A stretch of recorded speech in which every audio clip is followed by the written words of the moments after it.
बिस्मिल्लाहिर्रहमानिर्रहीम। Disorders of gut, इसी को हम कंटिन्यू करेंगे। नेक्स्ट जो हमारे पास जो डिसऑर्डर है गट के लिहाज से वो है ulcer. Ulcer is a sore in the inner wall of gut. Ulcer जो है वो जख्म का हो जाना, सोजिश का हो जाना, जो इनर वॉल है हमारे पास गट में। गट की अगर हम बात करें तो गट में शामिल है एसोफेगस, स्टमक, ड्यूडेनम। एसोफेगस जो है वो हमारी खुराक की नाली है, वो तकरीबन 25 सेंटीमीटर लॉन्ग है। स्टमक के बाद जो ड्यूडेनम, जो फर्स्ट पार्ट है हमारे पास स्मॉल इंटेस्टाइन का, तो उसमें कहते हैं कि अगर कोई जख्म हो जाए, सोजिश हो जाए, तो वो हमारे पास अल्सर कहलाते हैं। In ulcer acidic gastric juice gradually breaks down the tissues of the inner wall of gut. जो गैस्ट्रिक जूस होता है तो वो उसकी जो कंपोजिशन अगर हम उसमें बात करें तो उसमें HCl होता है, उसमें म्यूकस होता है और उसमें एक एंजाइम होता है पेप्सिनोजन। तो HCl होने की वजह से गैस्ट्रिक जूस जो है वो एसिडिक इन नेचर होता है। तो एसिडिक इन नेचर होने की वजह से वो क्या करता है कि कहता है कि एसिडिक जो गैस्ट्रिक जूस है, जब HCl बड़ी मिकदार में पैदा होता है तो वो क्या करता है, breaks down the tissues of the inner wall of gut. तो वो तोड़ देता है जो गट की जो अंदरूनी दीवारों के जो टिश्यूज होता है उसकी वो ब्रेक डाउन करता है। नेक्स्ट जो वो डिफाइन किया गया गैस्ट्रिक अल्सर को, the ulcer of stomach is called gastric ulcer. Ulcer of stomach is called gastric ulcer. Gastric जो वर्ड है मोस्टली हम यूज करते हैं स्टमक के लिहाज से, तो अगर स्टमक में अल्सर हो जाए हम इसे कहते हैं gastric ulcer. There are many causes of ulcer, some are described. Excess acid, ulcer में क्या होता है कि बड़ी मिकदार में एसिड जब वो प्रोड्यूस होता है, इन्फेक्शन होने से भी।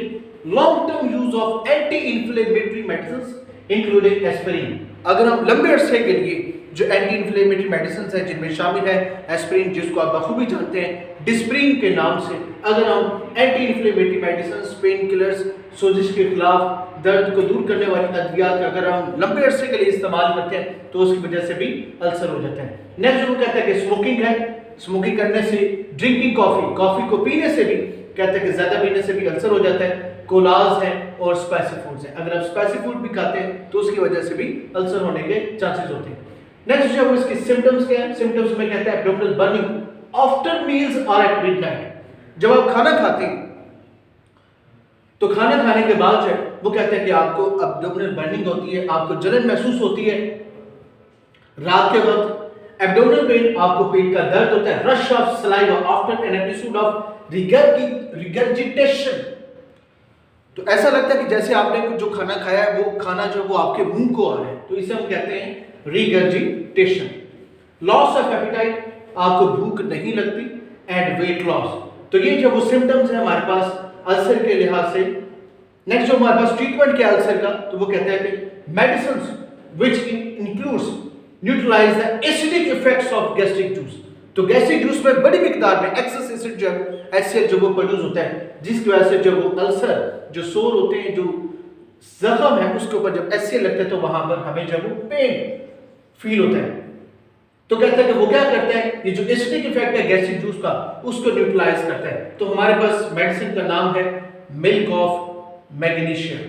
वो मिल्क ऑफ मैग्नीशिया जो वो मेडिसिन वो क्या करती है, वो एसिडिक इफेक्ट जो उसको न्यूट्रलाइज करते हैं। नेक्स्ट हमारे पास प्रिवेंशन के अल्सर के लिहाज से, तो कहते हैं कि अवॉइड करते हैं हम स्पाइसी जो फूड्स होते हैं, जो एसिडिक फूड्स हैं, या स्मोकिंग जो है वो उसको जो है वो अवॉइड करना चाहिए।